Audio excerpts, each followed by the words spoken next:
मित्रांनो, एकूणच भारत आणि चीन या दोन देशांसाठी एक रूपक वापरलं जातं. भारतासाठी हत्ती वापरला जातो आणि चीनसाठी ड्रॅगन वापरला जातो.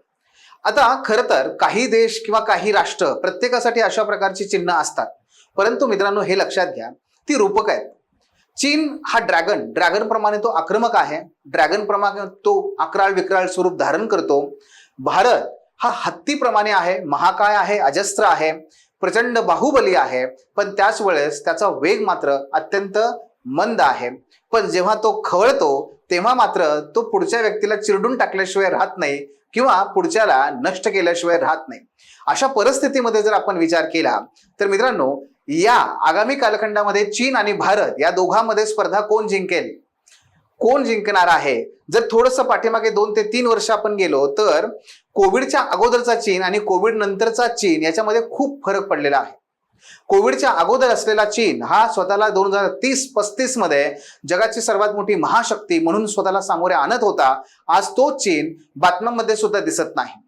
जगाची फॅक्टरी ज्या चीनला म्हटलं गेलं, तो चीन आज त्याच्या फॅक्टरीज अनेक बंद पडत चाललेल्या आहेत.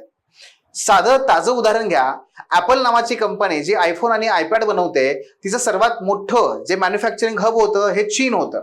मात्र ऍपलने यातल्या अनेक प्रकल्पांवरती बंद करून ते आता भारत, मलेशिया, थायलंड या देशांकडे ती वळत चाललेली. आणि हाच पाढा इतर अनेक प्रकारच्या कंपन्यांनी, मल्टीनॅशनल कंपन्यांनी गिरवायला सुरुवात केली. मग अशा वेळेस भारत ही एक उभरती अर्थव्यवस्था, जगातली 3ऱ्या क्रमांकाची अर्थव्यवस्था म्हणून लवकरच ती नावलौकिकाला येईल हे आपल्याला माहिती आहे. आणि ह्या अशा परिस्थितीमध्ये मग स्पर्धा तर नक्कीच आहे. ही आर्थिक स्पर्धा निश्चित आहे. भारत आणि चीन या दोन देशांच्या दरम्यान ही स्पर्धा नक्कीच आहे. पण मग याच्यामध्ये जिंकणार कोण आहे? हत्ती जिंकणार की ड्रॅगन जिंकणार? या प्रश्नाचं उत्तर मात्र मी तुम्हाला सगळ्यात शेवटी सांगेन, कारण आपल्याला त्या अगोदर हे नक्की स्पर्धा काय आहे, कशा प्रकारची आहे हे आपल्याला बघायचं आहे. क्रमांक दुसरा तो म्हणजे तुम्हाला माहिती आहे की भारताने चीनला एका स्पर्धेत मात्र हरवून टाकलंय.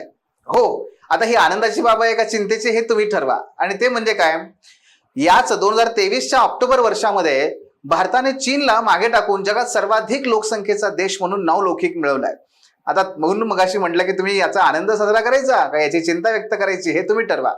पण याची एक किनार सांगतो मी तुम्हाला, सोनेरी किनार मात्र नक्की सांगतो की भारताने चीनला मागे टाकून जो जगात सर्वाधिक लोकसंख्येचा भारत जो देश बनलेला आहे, त्यामुळे एका बाजूला भारत जगातली सर्वात मोठी ग्राहकांची बाजारपेठ म्हणून उदयास येत चाललेली आहे. कारण एका बाजूला चीनची लोकसंख्या घटायला लागली आहे, तर दुसऱ्या बाजूला भारताची लोकसंख्या मात्र वाढायला लागली आहे. आणि या परिस्थितीमध्ये भारताची ग्राहकांची बाजारपेठ ही नक्की वाढत जाईल व अशा वाढणाऱ्या मोठ्या, सर्वाधिक मोठ्या बाजारपेठेमध्ये गुंतवणूक करण्यासाठी बाहेरून अनेक भांडवलदार येणार आहेत. मग ते ऍपल तर आलंयच, टेस्ला, इलॉन मस्क हे सुद्धा येत आहेत, अनेक जण येत आहेत. याच्यामुळे भारतात गुंतवणूक वाढेल, इथे वेगवेगळ्या प्रकारे मॅन्युफॅक्चरिंग म्हणजे उत्पादन वाढेल, वस्तू आणि सेवांचं, आणि त्यासाठी आपल्या अनेक तरुणांना इथे रोजगार मिळतील, त्यांची क्रयशक्ती उंचावेल, त्यांचा खर्च वाढेल, आणखी उपभोगाचा स्तर उंचावेल, जीवनमानाचा स्तर उंचावेल, आणि अशा पद्धतीने भारत ही जगाची महासत्ता म्हणून निश्चितपणे उदयाला येईल. असं एक रोजी चित्र उभा केलं जात आहे. हे खरं आहे का? आपल्याला तेही बघायचं आहे. आणि म्हणून या संदर्भात आपण आज इथे याच भारत आणि चीन यांच्या जे ग्राहक वर्ग आहेत त्यांची जी काही फाईट आहे याच्याविषयी चर्चा करणार आहोत.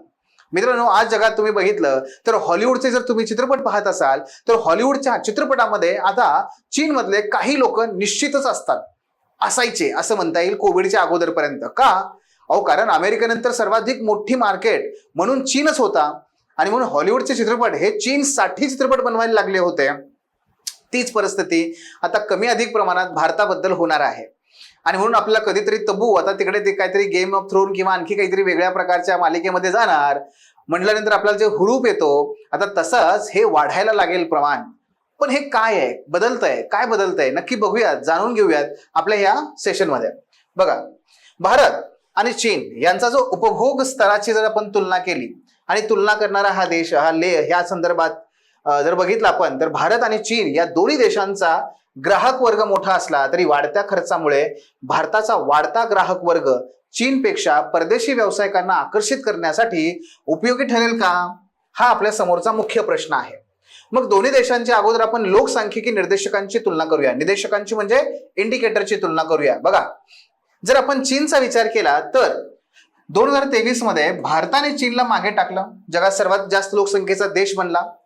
कारण चीनची लोकसंख्या घटायला लागली. जसं की 1000 लोकांमागे आता चीनमध्ये केवळ 6.4 जन्म होत आहेत. 6.4 जन्म होत आहेत. त्याच ठिकाणी आपण भारताचा विचार केला तर अजूनही आपला तो 16 पर्यंत दर आहे 1000च्या मागे. भारताचा चीनचा एकूण प्रजनन दर हा 1% व त्यापेक्षा कमी आहे किंवा त्याच्या आसपास आहे. मात्र जर आपण भारताचा बघितला तर तो 2%च्या आसपास आहे. 2% नाही तर हे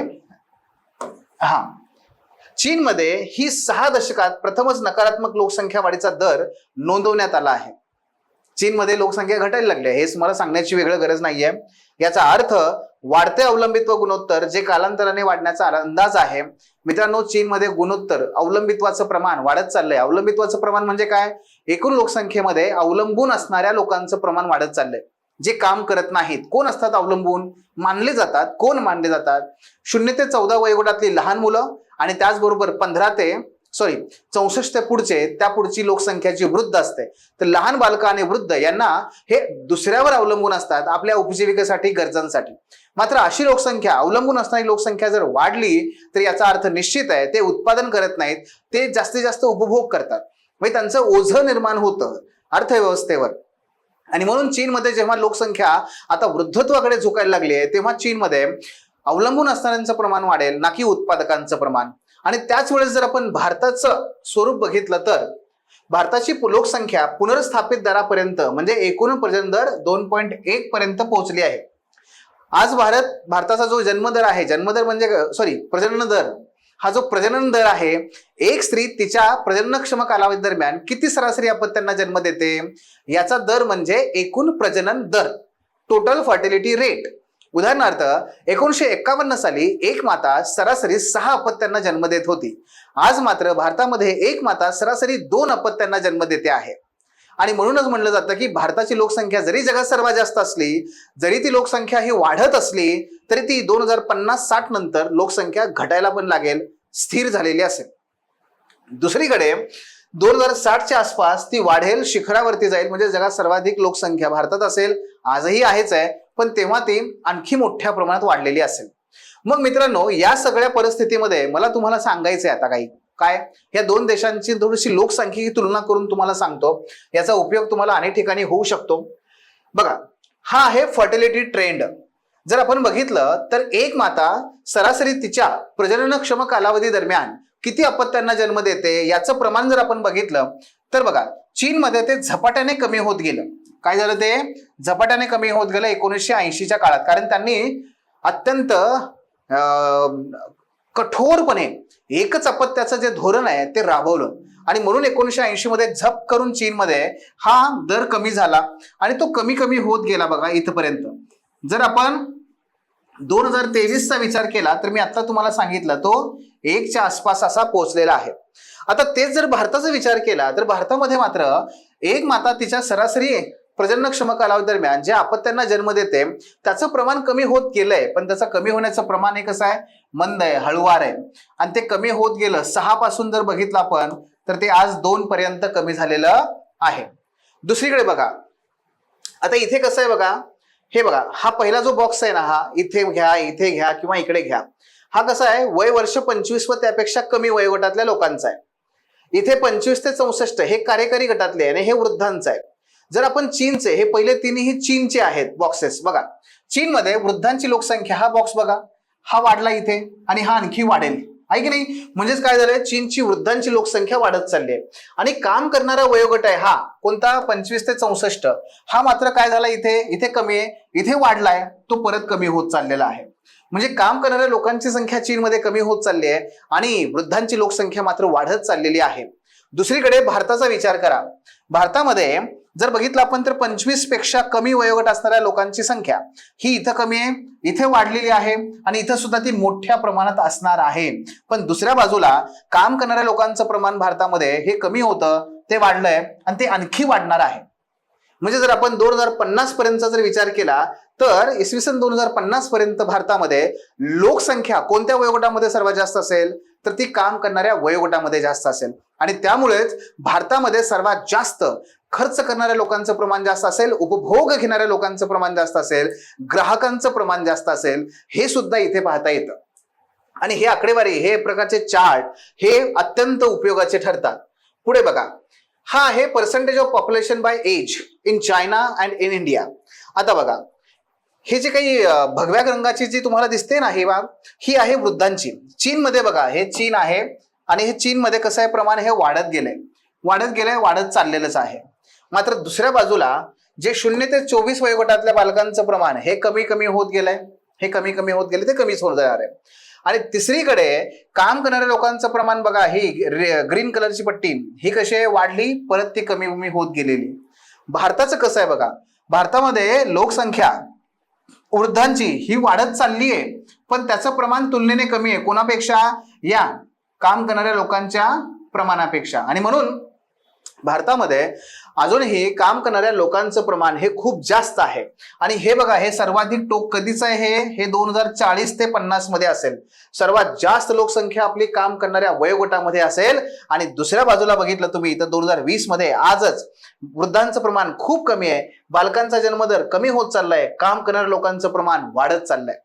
आणि हे सगळे पॉझिटिव्ह इंडिकेटर आहेत भारतासाठी. याला म्हणतात डेमोग्राफिक डिव्हिडंड, लोकसांख्यिकी लाभांश.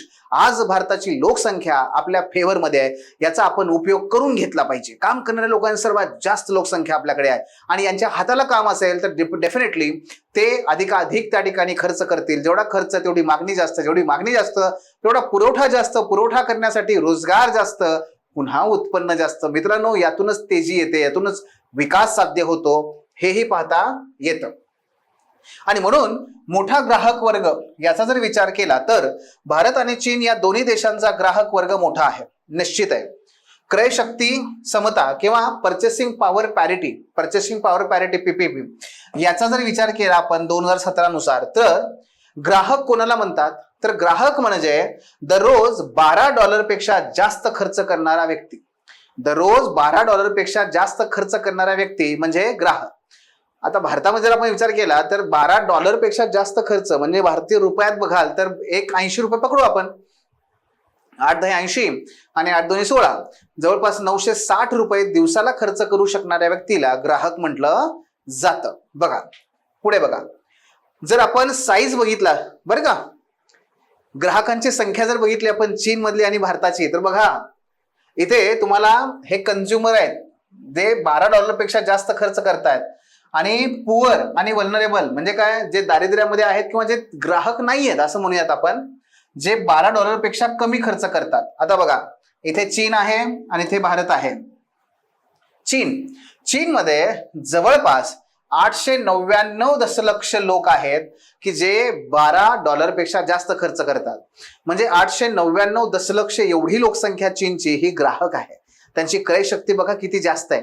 आणि दुसरीकडे भारताचं बघा, आपल्याकडे जरी या लोकसंख्येचं, काम करणाऱ्या लोकसंख्येचं प्रमाण जास्त असलं मित्रांनो, तरी सुद्धा आपली क्रय शक्ती जास्त नाहीये. आपली फक्त 473 दशलक्ष लोकसंख्या म्हणजे जवळपास 47 कोटी हे दर दिवशी $12 पेक्षा जास्त खर्च करू शकतात किंवा करतात. म्हणजे ग्राहकांची संख्या जर बघितली आपण तर चीनमध्ये दुप्पट आहे भारतापेक्षा. बघा, लक्षात घ्या. म्हणून आपल्याला अजून बरंच मोठं काम करणं गरजेचं आहे. दुसरीकडे बघा, contribution by region to global consumer class. जगाच्या एकूण ग्राहकांचा विचार केला, ठीक आहे, आणि जगाच्या एकूण ग्राहकाच्या संख्येला 100 मानलं तर त्या सर्वात जास्त कॉन्ट्रीब्युशन कोणाचं आहे, तर बघा भारत 29.5%. हे संख्येने, हे लोकसंख्ये संख्येने आहे. मग भारताचं जगाच्या एकूण ग्राहकांपैकी 29.5% ग्राहक भारतात राहतात. त्यानंतर चायनामध्ये 27.7% आहेत. उर्वरित आशिया 24% आहे. आफ्रिका 8.9%, लॅटिन अमेरिका 5.4% आणि उर्वरित जग 4.5%. म्हणजेच तुम्हाला यावरून समजेल बघा, जगाची बाजारपेठ कुठे आहे हो, तर चीन आणि भारत आहे. जगाची बाजारपेठ ही चीन आणि भारत आहे. आणि म्हणूनच चीन आणि भारतामध्ये गुंतवणूक करण्याची सुवर्ण संधी आज सगळ्यांना आहे आणि म्हणून ते भारताकडे आकर्षित होत आहेत. हा ग्राहक वर्ग त्या ठिकाणी मोठा आहे, हे पण लक्षात घ्या. दुसरीकडे जर आपण बघितलं ग्रोथ कसा आहे, ग्रोथचं प्रमाण कसं आहे, आता मगाशी पहिल्याप्रमाणे आपण हे 1 अब्जाच्या आसपास चीनमध्ये ग्राहक आहेत, भारतामध्ये 773 दशलक्षापर्यंत ग्राहक आहेत.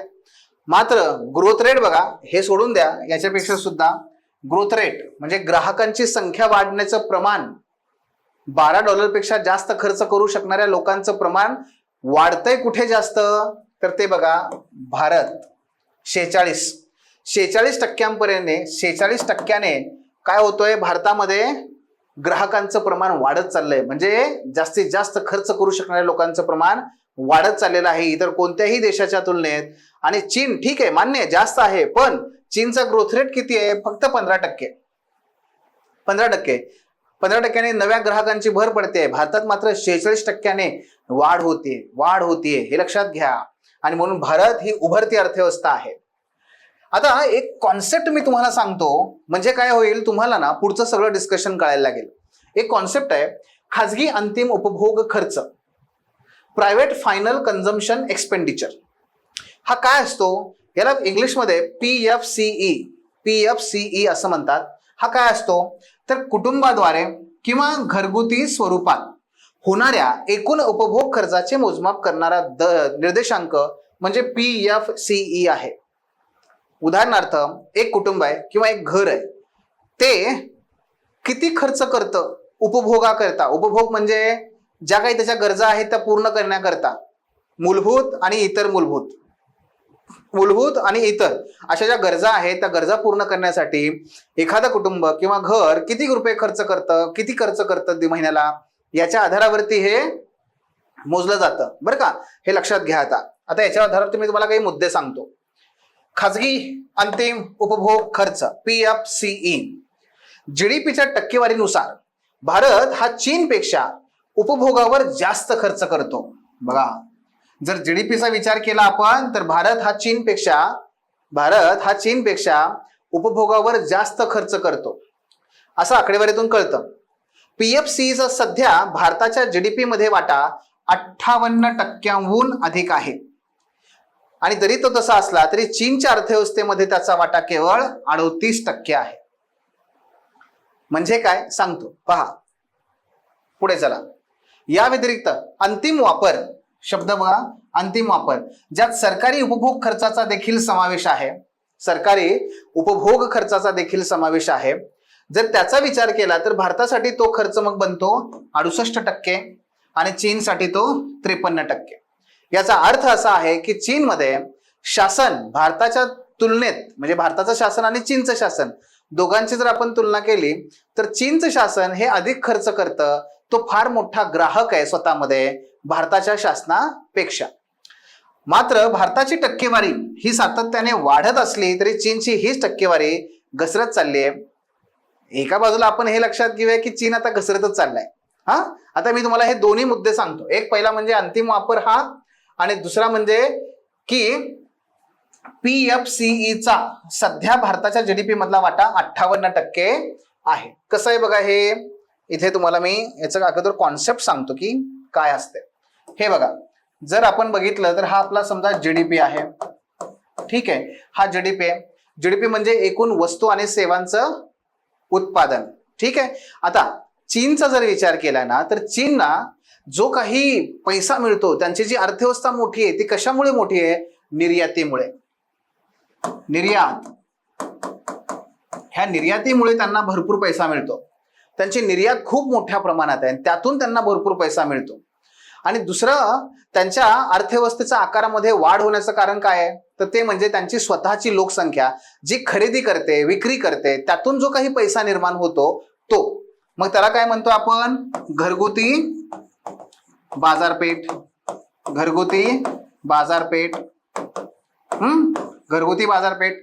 मग ही घरगुती बाजारपेठ म्हणजेच काय, तर PFCE म्हणजे काय, की प्रत्येक कुटुंब दर महिन्याला उपभोगावर किती खर्च करतं. मग त्यांचा जो काही GDP आहे ना मित्रांनो, हा तो GDP येतोय तो निर्यातीमधून जास्त येतोय, तो यातून कमी येतो. म्हणजे याचा अर्थ आणखी असा झाला की जर आपण चीन ह्या देशाचा विचार केला तर चीन मधले लोक ज्या पद्धतीने वस्तू व सेवा कंझ्युम करतात, उपभोग घेतात, त्याचं प्रमाण हे फार कमी आहे. म्हणून तर मगाशी आपण बघितलं ना, काय याचं प्रमाण त्यांच्या एकूण जीडीपी मध्ये किती आहे हो? 38%. 38%. हा, आता हेच मी तुम्हाला इथे थोडस या बाजूला दाखवतो. इकडे घेतो हे निर्यात. आता हे आपण बघूया भारताबद्दल. भारताचा जर विचार केला तर भारताचा जीडीपी मात्र कुठून येतो? भारताचा जीडीपी ही प्रामुख्याने हा आपल्या घरगुती बाजारपेठेतून येतो. किती येतो बघा, घरगुती बाजारपेठ म्हणजे प्रत्येक कुटुंब ज्या पद्धतीने खर्च करतं, किती आहे हा? 58%. म्हणजे भारताचा जीडीपी हा बनतोय कुणामुळे? भारतातल्याच लोकांमुळे. भारतातलेच लोक खरेदी विक्री जास्तीत जास्त करतात, म्हणून त्यातून आपला जो जीडीपी वाढलाय तो हा वाढलाय. 58% प्रमाण आहे त्याचं. निर्यातीचं भारताच्या एकूण जीडीपी मध्ये फार कमी प्रमाण आहे निर्यातीचं. याच्या उलट चीन आहे. चीनमध्ये निर्यातीचं प्रमाण जास्त आहे आणि घरगुती बाजारपेठेचं 38% फक्त प्रमाण आहे. याचा अर्थ असाही दुसरा येतो बघा, जर समजा बाजारपेठा, घरगुती बाजारपेठाचा विचार केला, तुम्ही समजा कोण आहात? भांडवलदार आहात आणि तुम्हाला काय करायचंय? तुमच्या वस्तू घेऊन विकायला जायचंय. मग कुठे जास्त विक्री होईल? या ठिकाणी जास्त विक्री होईल का या ठिकाणी जास्त विक्री होईल? हा, साहजिक आहे, इथे जास्त विक्री होईल तुमची. का? कारण इथे जास्त लोक खर्च करतायत त्यांच्या उपभोगावरती. इथे फक्त 38%, इथे 58%. आणि म्हणून मल्टीनॅशनल कंपन्या काय करतायत? आता चीनकडे न जाता त्या भारताकडे येत आहेत. हे पण लक्षात घ्या. हा मुद्दा आपल्याला इथे पाहता येतो. आता याच्यामध्ये आणखी एक ऍड करूयात. ते म्हणजे काय की गव्हर्नमेंट, जसं प्रत्येक कुटुंबाला काही गरजा आहेत, आपल्याला कपडा लागतो, आपल्याला अन्न लागतं, आपल्याला धान्य लागतं, आपल्याला वस्तू लागतात, तसंच मित्रांनो शासन स्वतःमध्ये सुद्धा एक कुटुंब आहे, एक घटक आहे. आणि शासनात सुद्धा खर्च आहेत. मग शासनाच्या ऑफिसेसमध्ये स्टेशनरी लागते, शासनाच्या लोकांना काही गाड्या लागतात जाण्या येण्यासाठी, तर पेट्रोल लागतं. म्हणजे शासनाचा स्वतःचा पण खर्च आहे. जर शासनाचा स्वतःचा खर्च आणि घरगुती बाजारपेठ हे जर आपण ऍड केलं तर याचं प्रमाण किती होतंय बघा? 68%. किती? 68%. हे किती होईल दोन्ही मिळून? हा, 68% होईल. 68%. पण हेच चीनमध्ये किती प्रमाण होईल जर आपण बघितलं तर? 53%. हे 38 ऐवजी किती होईल इथे? इथे प्रमाण हे होईल, थांबा, किती होईल? 53%. जर तिथल्या गव्हर्नमेंटला आपण ऍड केलं तर. हा, तर गव्हर्नमेंटचा खर्च प्लस घरात प्रत्येक घरगुती घटकाचा खर्च दोन्ही मिळून केला तर त्यांच्या जीडीपी पैकी मग हा 53% होईल. आणि इथं बघितलं आपण तर तो 68% आहे. जर आपण गव्हर्नमेंटचा खर्च आणि भारतातल्या प्रत्येक कुटुंबाद्वारे होणारा खर्च दोघांचा विचार केला तर 68% जीडीपीचा तो खर्च बनतो. म्हणजे एवढा 68% जीडीपी मग हा आपला या स्वरूपात येतो. हो, मग जगातली बाजारपेठ 3ऱ्या क्रमांकाची आपण, आणि ती 3ऱ्या क्रमांकाची बाजारपेठ आपली किंवा सॉरी जीडीपी आपला हा मोस्टली कुठून येतोय? हा गव्हर्नमेंट आणि घरं प्रत्येक जण आपण जे खर्च करतोय त्यातून येतोय. आणि म्हणून आपण मोठी बाजारपेठ आहोत चीनपेक्षा सुद्धा, हे लक्षात घ्या. आणि म्हणून आपल्याकडे इन्व्हेस्टर अट्रॅक्ट होत आहेत. हा हे मुद्दा त्यामध्ये महत्वाचा आहे. मग हेच मी आकडेवारी इथे सांगितलेली आहे. PFCE बरं का, जीडीपीच्या पर्सेंटेजचा विचार केला तर चीनचा बघा किती? 37% आणि भारत 58%. हे जर शासनाचंही ऍड केलं आपण, शासन खर्च करतं ना शासन पण, मग चीनचा 53% आणि भारताचा 68%. जीडीपी कुठून येतो? घरगुती खर्चातून येतो. घरगुती खर्चातून येतो. आणि म्हणून आपण मोठी बाजारपेठ आहोत चीनपेक्षा. पुढे बघा, इथे सुद्धा जर प्रायव्हेट फायनल कन्झम्पशन एक्सपेंडिचर आपण जर बघितलं, हा एक्सपेंडिचर इन ट्रिलियन US$, तर हा आहे 18, 19, 20, 21 आणि 22. हा आहे भारत ब्ल्यू कलर मध्ये आणि भगव्या रंगामध्ये आहे चीन. बघा, भारताचं किती आहे? $2.10 ट्रिलियन आपण एवढं आपल्या बाजारपेठेमध्ये खर्च करत असतो. आणि चीनमध्ये $6.6 ट्रिलियन. आता हे असंच दिसणार आहे तुम्हाला का? कारण चीनची अर्थव्यवस्था मित्रांनो $17 ट्रिलियन वर आहे आज. $17 ट्रिलियन आज. आणि भारताची अर्थव्यवस्था ही अराउंड $4 ट्रिलियन घरात आहे. ठीक आहे, आपला आकार कमी आहे ना, पण जर पर्सेंटेज बघायला गेलो ना तर आपण निश्चितपणे चीनला मागे टाकणार, हे निश्चित आहे. पहा, अजून एक आकडा इथे सांगतो. आता हेच मी सांगतो तुम्हाला कसं इन पर कॅपिटा PFCE म्हणजे दरडोई प्रत्येक व्यक्तीच्या मागे आपण किती खर्च करतो त्याचं प्रमाण जर बघितलं आपण तर चीनमध्ये प्रत्येक व्यक्तीच्या मागे ते 4,730 रुपये, भारत मात्र 1,515 रुपये. आता हे ठीक आहे, कारण आपल्याकडे अजून कसं आहे, प्रचंड प्रादेशिक विषमता आहे. उत्तर भारतामध्ये हा खर्च खूप कमी आहे, पश्चिम आणि दक्षिण भारतामध्ये मात्र हा खर्च खूप चांगला आहे, खूप जास्त आहे. त्यामुळे ती प्रादेशिक विषमता आहेच आहे, त्यात काही नो डाऊट. पण स्कोप आहे का? हो आहे. बघा, पीएफसीच्या एकूण आकडेवरून असं दिसतं की चीनची अर्थव्यवस्था भारतापेक्षा अंदाजे 5 पट मोठी आहे. चीनची अर्थव्यवस्था भारतापेक्षा 5 पटीने मोठी आहे. पण जरी तसं असलं तरी चीनचा पीएफसी भारताच्या तुलनेत केवळ 3.5 पट मोठा आहे. पीएफसी म्हणजे खर्च करतो आपण किती खर्च करतो, उपभोग किती करतो. तर उपभोगाचं प्रमाण जर लक्षात घेतलं तर चीन फक्त 3.5 पटीने मोठा आहे. आणि पुढे बघा, याचा अर्थ असा आहे की भारताच्या जीडीपी मध्ये उपभोगाचा मोठा वाटा आहे, मी मगाशीच सांगितलंय. परंतु भारत चीनच्या तुलनेने खूपच कमी जीडीपी, म्हणजे आपला किती हो, 10 ट्रिलियन पेक्षा कमी, म्हणजे अगदी 5, आता म्हणलं तसं 4 ट्रिलियन डॉलरच्या आसपास आहोत. तर ते काय म्हणतात, परंतु भारत चीनच्या तुलनेने खूपच कमी जीडीपी वर चीनच्या उपभोग पातळीची बरोबरी करेल. त्यांचं म्हणणं असं आहे, आपण जर बघितलं तर 10 ट्रिलियन डॉलर जेव्हा भारताची अर्थव्यवस्था होईल ना, त्याच वेळेस आपण चीनला उपभोगाच्या स्तरावर मागे टाकलेले असेल आणि जगातली सर्वात मोठी मध्यमवर्गीयांची, ग्राहकांची, उपभोगकर्त्यांची बाजारपेठ ही चीन असेल, भारत असेल. आणि मग हे कधीपर्यंत होईल? हे मॅक्स 2030 पर्यंत होईल. आणि मग भविष्याचा विचार करता सगळ्या बाहेरच्या गुंतवणूकदारांचं लक्ष हे भारताकडे आहे, हे लक्षात घ्या. बघा, जर आपण पर्सेंटेज वाईज बघितलं इथे पर्सेंटेज चेंज, तर 2017 पासून इथे बघा हा कोविडचा काळ आहे, पण भारताचा जो काही वाढ आहे ही चीनच्या वाढीपेक्षा जास्त आहे. कसं आहे, उपभोगाचं जे प्रमाण आहे ते भारताचं 14% वाढतंय, चीनचं मात्र ते 2.3% वाढतंय. उपभोगाचं प्रमाण भारतामध्ये अधिक वाढत चाललेलं आहे. आणि हे पर कॅपिटा आहे 13%, आणि हे एकूण 14% आपल्या इथे उपभोगाचं प्रमाण वाढत चाललेलं आहे.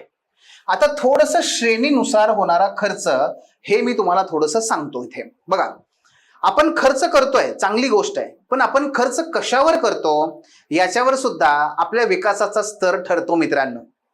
हे लक्षात घ्या.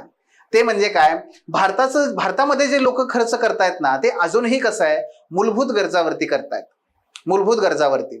आणि मूलभूत गरजावरती म्हणजे अन्न, वस्त्र, निवारा. आणि हे कशाचं वैशिष्ट्य आहे, हे आपण विकसनशील बाजारपेठ असल्याचं वैशिष्ट्य आहे.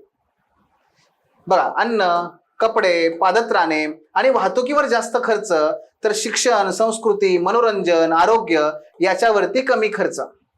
कारण अजून आपल्या मूलभूत गरजाच पूर्ण होत नाहीयेत ना. म्हणजे बहुतांश लोकसंख्येचा विचार केला तर आपल्या मूलभूत गरजाच पूर्ण होत नाहीयेत, त्यातूनच पैसे उरत नाहीयेत, अन्न वस्त्र निवाऱ्यातून पैसे उरत नाहीयेत, तर मग शिक्षणावर, आरोग्यावर, संरक्षणावर, मनोरंजनावर कसं खर्च करणार आपण? नाही, कसं करणार यापेक्षा नाहीये हे मान्य करूया. आणि नाहीये म्हणजे आपण मूलभूत गरजांवरती खर्च करतोय, तर हे कशाचं वैशिष्ट्य आहे, आपण विकसनशील बाजारपेठ असल्याचं. आणि दुसऱ्या बाजूला चीनमध्ये मात्र काय होतंय, त्यांचं अन्न, वस्त्र, निवारा हे तर सगळंच आहे, पण त्याचबरोबरीने ते काय करतायत, ते मनोरंजन, त्याचबरोबर वाईट गुड्स म्हणजे काय, टेलिव्हिजन असेल, वॉशिंग मशीन असेल, यासारख्या गोष्टींची खरेदी विक्री असेल, त्याचबरोबर मनोरंजनावरती, पर्यटनावरती ते खूप जास्त खर्च करू शकतात. कारण त्यांच्या मूलभूत गरजा पूर्ण होऊन आता त्यांच्याकडे आणखी इन्कम आहे, ज्याला म्हणतात डिस्पोजेबल इन्कम, ते खूप जास्त आहे त्यांच्याकडे. आणि त्यामुळे ते इतर गोष्टीवर सुद्धा खर्च करू शकतात. आणि हे वैशिष्ट्य कशाचं आहे मित्रांनो, परिपक्व बाजारपेठ विकसित राष्ट्राचा आहे. आणि म्हणून तुम्ही बघितलं असेल, विकसित राष्ट्रातली लोक कॅम्पला जातात. आपण दररोज कॅम्पला जातो, कुठं, शेतामध्ये कामाला. बरोबर आहे का? आपल्याला ती लक्झुरी नाहीये, आपल्यासाठी ती गरज आहे, त्यांच्यासाठी ती लक्झुरी आहे. ते काय करू शकतात, आठवड्याचे 4 दिवस काम करू शकतात आणि निवांत 3 दिवस घालवू शकतात. आपल्याला 7 दिवस पण कमी पडतात. का? कारण अजूनही आपल्या मूलभूत गरजा पूर्ण होत नाहीयेत. आणि म्हणून आपल्याला आपला खर्च वेगळ्या पद्धतीने, आपण अन्न, वस्त्र, निवारा याच्यावर जास्त खर्च आहे.